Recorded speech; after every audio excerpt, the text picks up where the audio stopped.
everybody. Hello, how are y'all doing?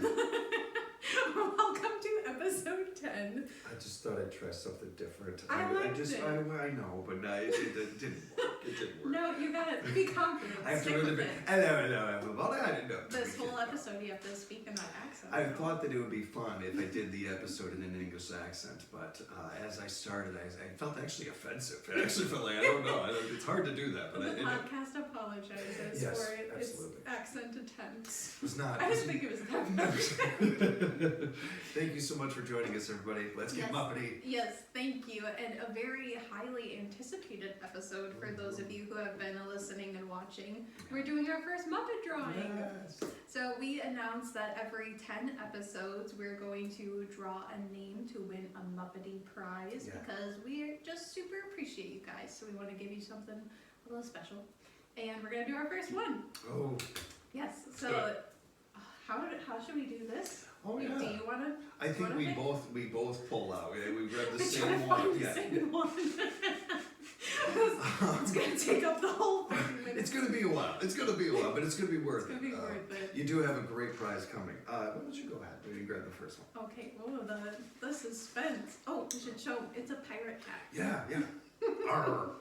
I should have did a pirate accent. There we go. Well, next time. Bloody hell. Alright, the name has been picked, and it is Arthur Smith. Arthur! Congratulations, Arthur! Congrats, Arthur! Would you like to see your prize? Oh, I bet you would. Yeah. They are Kermit and Fozzie mug rugs. Look at that. Those. And they are made by yours truly. Mm-hmm. They are made with a punch needle. So we will contact you, Sir Arthur. Mm-hmm. Don't know if you're knighted, but yeah. going with the British theme. I like it. Let's keep it going. Hey, do you know where Excalibur is? Wait a minute. Hold on. We'll do a trade. Just go with me on this. Well, congratulations, Arthur. Yeah, thank you so much for watching, for listening, taking in this work, this passion project of ours that we're having such a good time with. The best part of this is for getting to work together, and right after that, it is 1A, 1B, being with all of you and getting to share this with all of you. Yeah. This is the least we can do, and it is. Although I feel like I can't let you undersell this. This is an original creation. These are very cool. They are. Thank you. I'll Bree put works, a bigger picture up in the edited version. But she works really hard on these, and you can't find these anywhere. These are an original creation. They are one of a kind. Yeah, that is pretty dang cool. That's priceless. Well, congrats, Arthur. And if you want your name in the pirate hat, you can go to our. I'll have the link in the show notes. And you can also go on to our Instagram at What the Muppet Pod, and we'll have a link in there that's for a Google form, super easy to fill out. And then you get your name in the hat. We get your blood type, fingerprints, Social security number. just the simple stuff. The Simple basics. stuff. Yeah. You can trust us. Come on, we're talking come on, Muppets. for your Muppet What could friends. be the harm? Yeah. To it. Credit card number will get you an extra slip in the hat. Yes, I like that. We can be bought. We are looking for sponsors. Yeah. Well, now that business is out of the way, we can carry on. And I think I went first last time. Yeah. So you get to pick out of the Muppet Fact/Quote hat. Oh, this is such an interesting part of the show. I think it sets the tone and the pace so well. I was just about to say that. Yeah, really sets the mood. Let's see what we got today. Do we remember? Are we still even on the facts? I honestly don't know. I say we are. Let's just say we are. I feel like that's going to be the answer every time, no matter what. I do like how, no matter what, whether we're talking TV shows, movies, podcasts, whatever, there is always at least one fan out there that actually in episode 2, it was the episode where there's somebody out there who knows. So and please let us know in the comments. You. Yeah, we definitely appreciate you. You're our people. Yeah, I should really keep a tally or something. What next time? We'll see. Next podcast. We're gonna say. Ooh, it's a quote. Oh, okay. I know it's easier to portray a world filled with cynicism and anger, where problems are solved with violence. It's an easy way out. What's a whole lot tougher is to offer alternatives, to present other ways conflicts can be resolved, and to show you can have a positive impact on your world.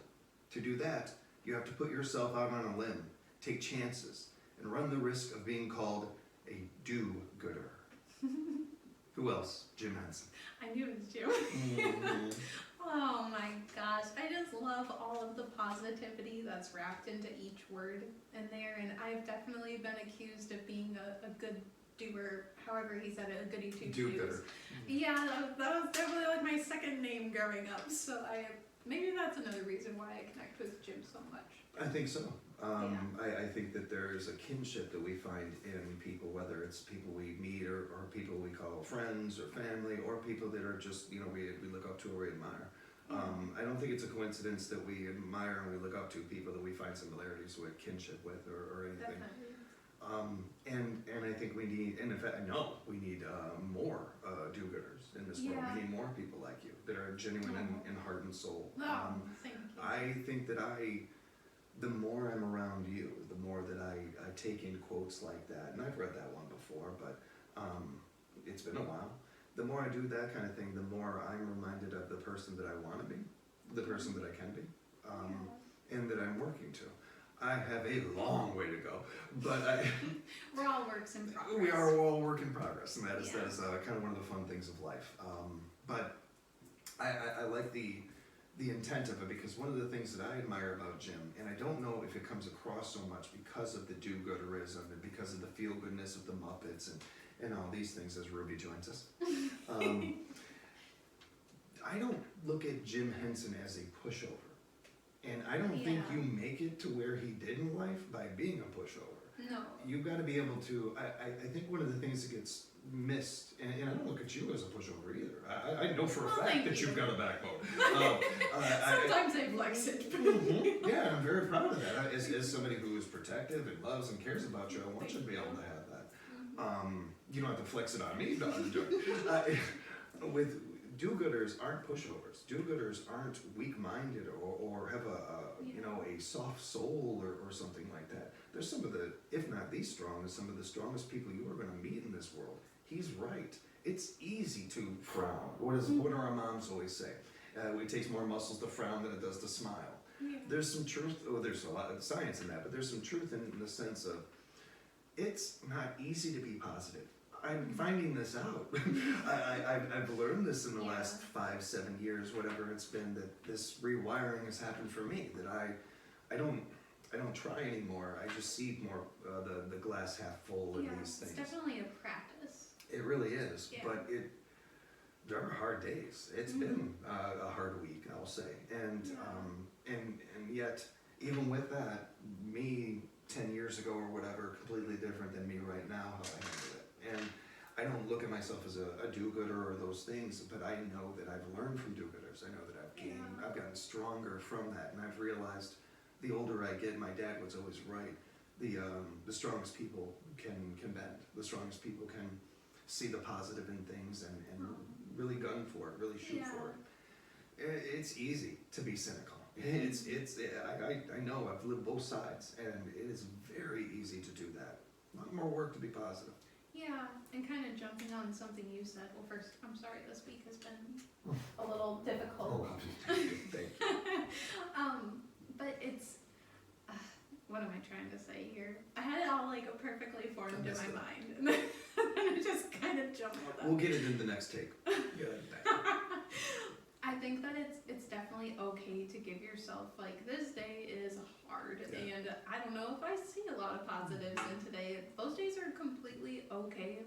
I don't want to push, like, toxic positivity, because you should accept, like, I am feeling this emotion right now, and my emotions are completely valid. And something a message I like to tell myself is that emotions are visitors, like, let them come, let them go. So, like, you're feeling an emotion because something around you has evoked it. And it's okay to, like, have that emotion live inside of you for a little bit, but then, let them leave when it's time for them to leave. Thank you. I did not come up with that, but it's something I saw on Pinterest. But like, it's okay to give yourself those days, and it doesn't make you less of a positive person. I think that, like most things in life, as long as you are having those negative days, but you're not letting it bleed onto others. That you don't let it, that's where it changes. It's like a lot of things in life. My empathy, my over-empathy, is there for virtually almost any human being. Check. Yeah. Thanks for that. Yeah, That's not gonna cut it. And that's clinically diagnosed, by the way, too. So that's same. Welcome to the Hyper Empathy Podcast. It's the undername for the show. Yeah. What the Muppet, the Hyper Empathy Podcast. When it comes to that, I know that it's easy to feel for others. It's easy to be there for others because we just can't help ourselves. We put ourselves in other people's shoes. I do not have as hard of a time to do that when I see somebody that is having a hard time, but they are taking it out on everybody around them. And they're just spreading it like an assault weapon or something. Like it's just, you can't do that. You can't. Ruby's messing with the camera She's over playing soccer right now. It's a good time to play some soccer. I'm just waiting for the camera to fall over. You see quiet on the set. You see the side. I think that as long as you are not hurting others with whatever it is you're doing, that's from religion to your feelings to anything else. Yeah. I have no issue with it. If anything, I want to be there for people and find ways for us to connect more in this world when it comes to being there for each other. Yeah, most definitely. Well, what a lovely quote to start episode 10 off. Yeah, that's good. Thank you, Jim. Yeah. And if you're listening to this podcast in real time and all, or near the date, it was right on around his birthday. It was just this Sunday. Yeah, just the other day. How amazing. I really like that post you put out there. Oh, thank you. Be sure to follow along on Instagram and Facebook with the show. It's the podcast, listening to it, we appreciate so much, and it is a lot of fun. I feel like it's the added content. It's the extra part of the show. There's the show, and then there's following along with it and seeing all the things that Bree posts. And that I did have an idea for the Gonzo one that I didn't get to tell you though. But I thought a gif of me standing up and everything, the kind of episode that makes you get up out of your chair. Make you stand up and want to walk away. You really surprised me when you stood up. And hindsight, I should have realized what Muppet it was. Yeah, but I was rewatching it and cringing the whole time because I did not. I really wasn't thinking like I'm going to stand up now and turn around. I just was in the moment and completely forgot that we were recording. That's real though. That's what we want. It is, yeah. Well, let's see what this episode's gonna be all about. Oh man. Oh, I cannot wait. What's it gonna be? Okay. It is Clifford. Kind of a not niche, but like a side. Absolutely. A little bit, yeah. Clifford. A groovy fella. Yeah. Yeah. Oh, very groovy. Oh, perfect. Right out the gate, you hit the word. Yeah, I think that's the word that I would use to describe him. Like groovy, very chill. He's like the cool Muppet. I have no idea if this is true, but there's so much about him that reminds me of George Clinton from Parliament Funkadelic. And well, that sounds like a really cool thing that I don't know about. Yeah, you will. Okay. This is one of my jobs as a parent is to give you music that I like that you may not like. Yeah. George Clinton, Parliament is the definition of funk, and George Clinton, you may have even seen him and not known it. Dreadlocks, rainbow dreadlocks. He's been around. Him and Parliament have been around since the '60s. You said it's a band? Yeah. Is there like a popular song? Bob Gun, Flashlight, Atomic Dog. That's one. That's another one. I'm just saying these things like it's in my head. It says, oh, she'll know this, and as the words are coming out of my mouth, I'm like, she ain't gonna know this. Maybe like if I heard the song, but not by the titles. They all sound cool though. And I'll say this: you've definitely heard samples of it because almost every artist from pop to hip hop have sampled George Clinton in Parliament, and dang sure you've heard influences of theirs or people that have been influenced by them because again, almost anybody who has picked up a bass or plays anything even remotely funky grew up or it was influenced by George Clinton. Nice. So Clifford has always reminded me a little bit of George Clinton. Yeah, Dr. T was more of Dr. T from the Mayhem. Yeah, I know because Matt brought it up one time. That doctor, what's his name? Doctor. Is it something Brown? Is that Doc Brown? No. I'm thinking about. I'm thinking Back to the Future. I don't know. I went all the way to the '80s. Took an '80s turn. Right. I'm not sure who he's referring to, but I know, for me, when I think of Doctor with the gold tooth and everything, I'm thinking his name right? Dr. T? Yeah, Dr. From the Yeah. Mayhem Band? Okay, so with him, I always kind of thought of an old Louisiana, like New Orleans style Yeah. piano player, kind of a little bit of Dr. John. That's what it is, yeah. Okay, yeah. I thought that's who it was, but I wasn't sure. All right, yeah. That's great. Good Dr. reference by Brown, Matt. what was I thinking? No, that's again, Back to the Future, it's understandable. Damn. That's with Clifford, it's more George Clinton. With Clifford, it's more thinking of that. And I love these characters. Yeah. I love, to branch off into another universe for a second, I was watching, I think I was rewatching Rogue One over the weekend. Oh, that's such a good movie. If it wasn't for my ties to Empire Strikes Back, it was the first movie I saw in the theaters as a little kid, and because I'm old. And I mean, Rogue One was the first movie. No. I saw it, my dad took me to it for my birthday as a little kid, and it's part of the reason I love movies. It's part of the reason I'll always be a Star Wars fan. That's awesome. I was rewatching Rogue One, and there's some scene where they're going through, Cass and is going through I think a street or something, and there was just a couple of side characters, you know, that I'd never seen before, and I don't think I've seen since. Mm-hmm. And you just kind of look at it and you're like, they could create a whole movie off of those two characters. But they're just thrown in there, like nothing, you know? Things that like a lot of us would take years for us to create and come up with something like that, and these are just side characters. Right, the creativity is immense, yeah. I love that about the Muppets too. I love that you have a character like Clifford, that you have Sweetums, that you have these characters that, whether we know them by name or not, we know them. Yeah, they're so eccentric. They're a big part of the show. Yeah. It's, you would notice, I genuinely believe this, that, extras in TV shows and movies, they are important. They do matter. You would notice if they weren't there. Yeah. It would be pretty weird if there were no, there's a restaurant scene and it's just the two actors and or something. In every scene, every movie, every TV show is like that. Extras are important. There needs to be an ambiance to things. There needs to be a reality kind of feel to things. It's weird with something like Muppets that you would need that, but you do. And you need these side characters. Yeah, I don't know if it's like this for other bookworms, but for me, like the side characters become the most like lovable characters. Oh. Like obviously, like if there's a good main character, you connect with them because you're getting most of their perspective. Mm-hmm. But I'm always like, where's that side character that I've grown super attached to? Where are they? I think as a kid, I fell in love with Sherlock. And he was kind of one of the last main characters I did, because after him, I think of all the, in like 6th grade reading the Lord of the Rings books, and Strider was my guy. I really liked him, and Frodo in the day, that was cool and stuff. But I liked who the guy would be king. I didn't even know, that kind of thing. Later in life, all these side characters I've loved in TV shows and movies, and even my favorite show like The Simpsons. Maggie's my favorite. Maggie's easily my favorite character.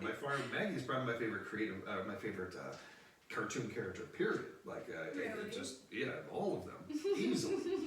I don't know. There's something about the side characters that I love. That's really cool. I think that might be another check mark. It's a reach, but I think it's another check. I think so. Yeah, it's some kind of theory or something. Yeah, the side character theory. We got a couple of those. Yeah. We got a couple of those. Well, his appearance, he's like it's not magenta, it's not like super pink, it's like somewhere in the middle. It's a cool color. He's like on a pink spectrum. I don't think there are any other Muppets that are his color or have his kind of hair. Yeah, his hair is very cool. And his like facial hair. It's kind of like almost reminds me of like a catfish with the... Oh yeah, like a beta or something, Yeah. And I don't know this for sure or not, but he feels like a newer character, and by newer, like he needed maybe in the last 20 years, but compared to like the last 50 or 40, that kind of thing. I'm not sure, but he seems like it a little bit. I'm curious about that part of it too. The Muppets that were created after Jim and his team, like his main core team created them, the guys that they've came out, the Rizzos and that and stuff, some of those characters. I think Rizzo was introduced during the Muppets Take Manhattan. I think that's when he came in. And I believe that's after Jim passed. I believe okay. it was. I'm not 100% on that. Yeah. In fact, now that I'm saying, again, one of those things I'm saying out loud, they're like, oh, I'm not sure if that's true. Yeah, I can't remember if the... Fact check everything. Please. What was I gonna say? I think that the, I wanna say, fact check me too. I think that the Muppet Christmas Carol might have been the first movie that they moved on. You're right. After No, Jim. I'm almost 100%. You're right. Yeah, nice call. I don't Good call. know. I know that I looked this up, and that's why I'm a little frustrated that I can't remember. But I'm pretty sure you're right. I think so.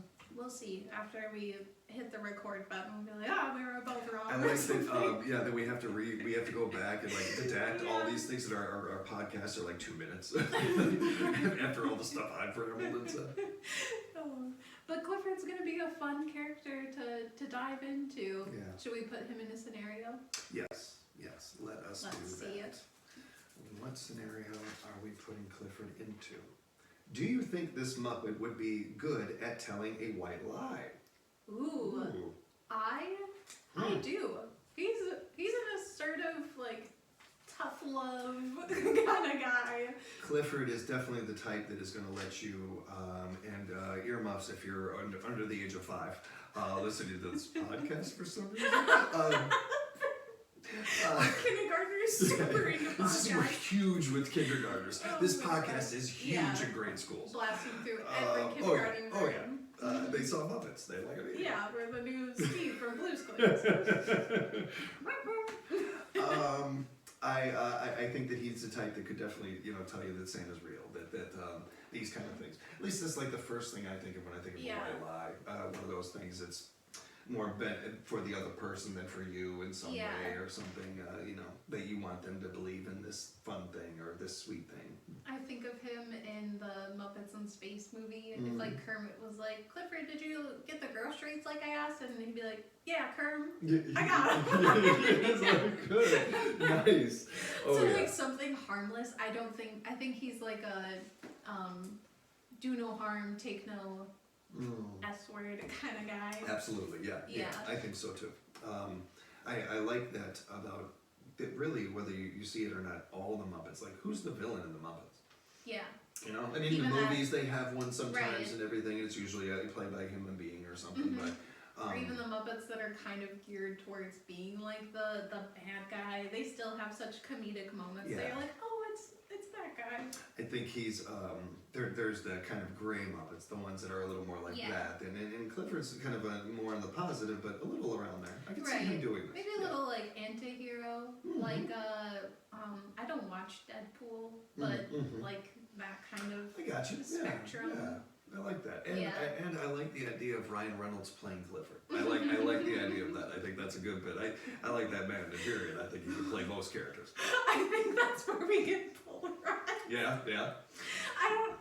I can handle Ryan Reynolds sometimes. Please, no one attack me because I'm sensitive. But he's just got one of those faces where I'm like, oh, you probably would say something that would bother me. Interesting. Wow. We have so few of these. I'm literally fascinated when we have some now. It's not a bad thing. I just think it's funny. That's interesting. I think he's like a very talented actor. He is funny. I'll give him that. He's just not my like top movies that I want to watch. Okay, well, my arch nemesis that has no idea I exist whatsoever is Kevin Costner. Are you a Costner fan? Or are you? Can you like refresh me a little bit? Oh God, I love you so much. You don't even know who I'm talking. Oh, that's so awesome. That's so great. That's even better. I don't know. I'm not gonna tell you any movies of his because he's my arch enemy. I always say that. Familiar. Field of Dreams, the lead actor. Okay. I know that movie. Why? It seems so like left field. When I was younger, I read some interviews with him where he really talked pretty bad about acting and how lame it was, he thought, and everything. And he has always, in the interviews I've seen with him and the way he has always come across to me, has always been as somebody who seems awfully privileged and does not have a lot of concern for the craft or being good at it. I think one of the greatest ways to show what do you think is a good actor? What is good acting? Can you picture somebody else in the role that they play? His most famous role, I don't think it's really hard to question, I think, is Field of Dreams. Yeah. I could see, at least off the top of my head, 20 to 50 different actors playing that a lot better than he did. I agree. Like that guy, Quaid. Randy Quaid or Dennis Quaid? Dennis Quaid. Yeah, Dennis Quaid would do a good job. You brought this up mostly as a joke, but Deep diving into it. in all seriousness, it's just not one of those people I like, but he's like the only one. To me, as a SAG, as an actor, it's important to root for each other and to pull for each other. And even if personally in my own head, I'm not a huge fan of somebody, I'm not going to go out and blast them. Unless it's Kevin Costner. Unless it's him. An egotistical. Yeah. He's not even talented enough to have the ego he has. I don't understand. Calm down. But that's interesting that we have that parallel there. And I don't want to say that I like hate Ryan Reynolds, because I don't, and I don't think he's like a bad person or anything. I'm just I am not the target audience for his movies. I love these side missions we get on. I love it. Oh man, I hope we don't get like a bunch of unsubscribes. We'll find out. We just killed off 2 fan bases right there. Yeah. So be listening to the next podcast. However you feel, whatever you like, to each their own. If you're watching us, you gotta have some good taste. Yeah. Well, I have a question going off of the white lie thing. Is there a white lie that you think Clifford would say? Good thought.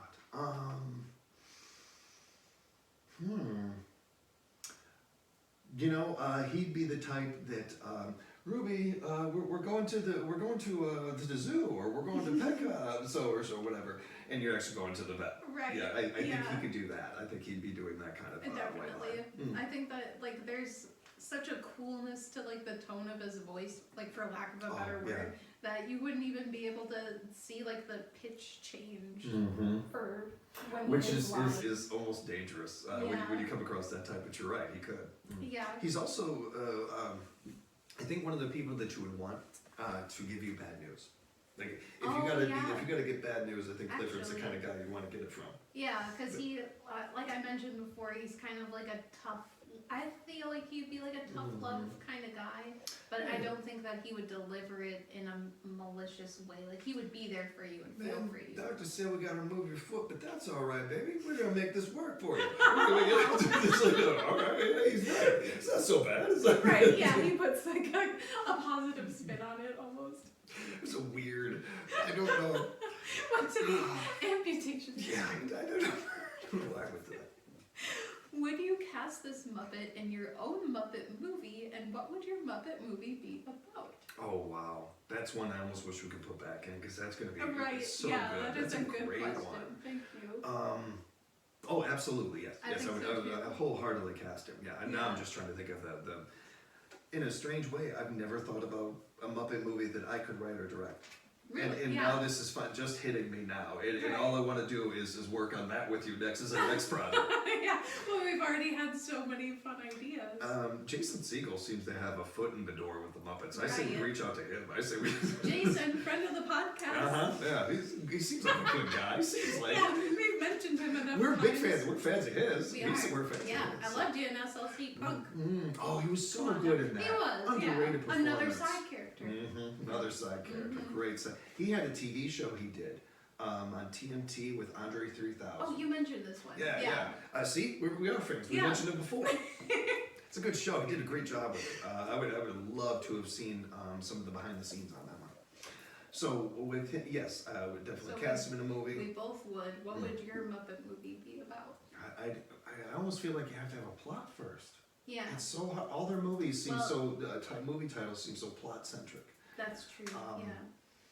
I maybe going back to the well here a little bit, but going back to like our previous podcast about putting these guys in real movies, or already made movies like the Muppet Hangover, that kind of thing. I like the idea of that, so I'm gonna go lean that direction. Okay. And I like Clifford in Almost Famous. Oh, okay. I like him playing the Jason Lee role in Almost Famous. Maybe I like that a little bit. That's awesome. Or maybe just any kind of like I'm thinking very music type movies. Yeah, we're on a similar page. I think something like that. Okay. Yeah, that would be super fun. I don't know why, but the first thing I thought of. Okay, I'm curious where I'm trying to pull back because I feel like you might have some. Have you seen any of like the Step Up movies, the dance movies? I know I've seen like bits and pieces of it. Okay, but like I know Chitty enough to know and- the plot and Okay. everything, and a lot of the actors that are on it. Yeah, so I think the Muppets, they're always hurting for money. You know, it's Yeah, hard times for yes, being a yes. Muppet. It ain't easy. You got no pockets. Right, we got Muppets. Money falls up. So I'm thinking that they're like, oh, we don't have any money and we need, I don't know, to do something, keep the studio or whatever. And Clifford brings up the idea of doing like a dance crew competition. Oh yes. And he's the leader. Oh, I like Because that. obviously I can just see him being a natural dancer. So what I did there was when you said that, I actually mixed those movies up with the Pitch Perfect movies. And I was thinking of those. But now that I've That would be done that, really funny. how about we do that? We do I a think Pitch we Perfect. combine them, Yes, yeah. yes. And I love it. Oh, yeah. Love that. Plus, that's so fitting because for me, when I think of the Muppets, one of the first 1,000 thoughts to pop in my head is the 80s. And the 80s were the king of dance movies. There were so many dance movies back then. And yeah, that would be a perfect fit, I think. I love that so much. It's really good. That is super. Oh, Clifford, he has been such a groovy, chill, awesome guy. Thank you, Clifford.